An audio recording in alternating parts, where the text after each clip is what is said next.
Hi everyone, it's me again, Teacher Clarice.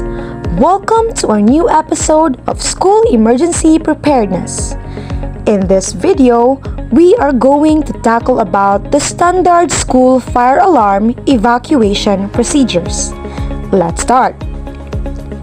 Emergencies can create variety of hazards or danger for teachers and students in schools. Most people who die in fires die from toxic gases, thick smoke, and lack of oxygen. Preparing before an emergency incident plays a vital role in ensuring that school members and administrators have the necessary procedures to keep themselves safe when an emergency occurs. Here are some fire emergency procedures that schools can utilize. First, emergency procedure. If you see a fire or smoke, or if the fire alarm sounds, immediately pull the fire alarm if it has not already sounded. Go to the safe location and call 911. Give name, address, and details of fire emergency.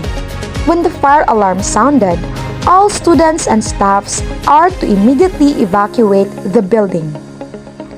Second, evacuation procedure. Follow designated exit routes which are posted in each classroom. If the designated exit way is blocked, go to the nearest available exit. If the alarm sounds between classes, use the nearest available exit. The last person out of the room shall verify that the room is empty and closes the door. Go to the predetermined location outside the building. Evacuation distance is a minimum of 100 feet from the building. Third, administrative procedures. The fire alarm system is not to be silenced unless approved by the fire department.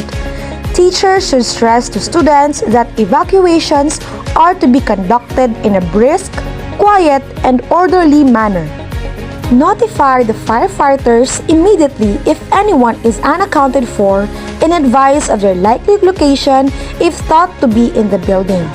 Designate a school official to meet the arriving firefighters and provide them with a copy of the building floor plan, keys to the building, and location of fire.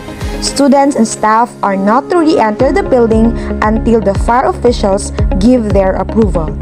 Each school must have evacuation plan for mobility impaired students and staff which have been approved by the fire department. Those are the 3 procedures that school staffs and administrators can use in responding fire emergency situations.